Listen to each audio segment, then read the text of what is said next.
Hi, I'm Ross Smith with Hanna Instruments. Welcome to another product demonstration.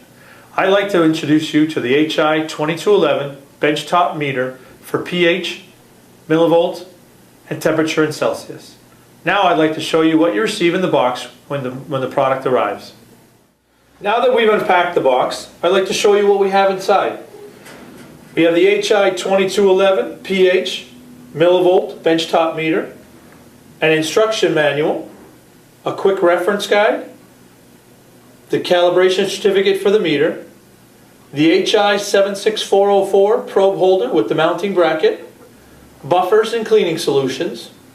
Here we have the HI 7662 temperature probe with testing certificate, the HI 1131B glass body refillable pH electrode and its testing certificate, the HI 7071 fill solution for the electrode and a pipette. We have the electrode instruction guide and a 12-volt DC adapter. Now I'd like to show you the features of the HI 2211 Benchtop Meter. Let me show you the features of our unit. We have a large LCD display. We have the calibration button, the confirm button. When we're in manual temperature compensation mode, we have the Celsius buttons up and down. We have the range button, which will display pH and millivolt, a memory button to store the last reading, and a memory recall button to pull up the last reading. If we turn the unit around, we have the on-off switch, the 12-volt DC adapter, the temperature probe connector, a BNC connector for the pH electrode, and if we're using half cells, we'll use the BNC connector here for the pH electrode, and this one for the reference electrode. Underneath, we have two screw holes for the mounting bracket for the pH probe holder. Now, I'd like to turn this unit on for you. We've connected the probes to the meter. We're ready to turn the unit on. At the moment, we're in manual temperature compensation mode. You can see the flashing C. In this mode, we can increase or decrease the temperature as necessary. When we connect the temperature probe, it automatically turns to automatic temperature compensation, and the C is no longer flashing. The range button will allow us to see it in pH or millivolt using the pH electrode. We can also use an optional ORP electrode.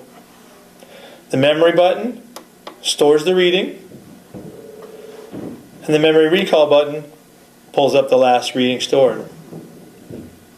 At the moment, we're conditioning our electrode in storage solution. We recommend up to at least 2 hours. If you do not have any storage solution, you can use any one of our buffers.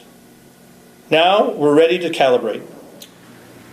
We remove our probes from the storage solution. We rinse them off with deionized water and place them in pH 7 buffer.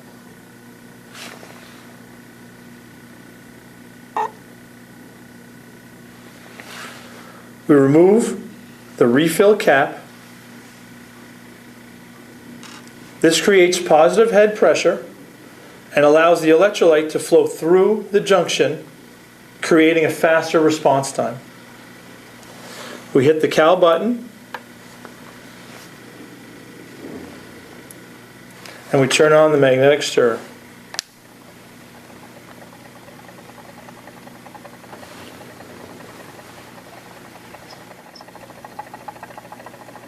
Now that the reading is stabilized, CFM is displayed, and we hit the CFM button. This now prompts us for pH 4. We can also use pH 9 or 10. In this case, we're measuring a sample in the acidic range, and we'll use pH 4. Turn off the stirrer. We rinse our probes again with deionized water.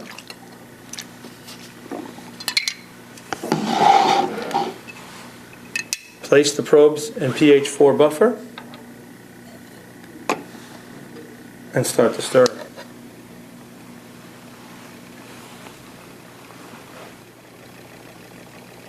CFM is displayed.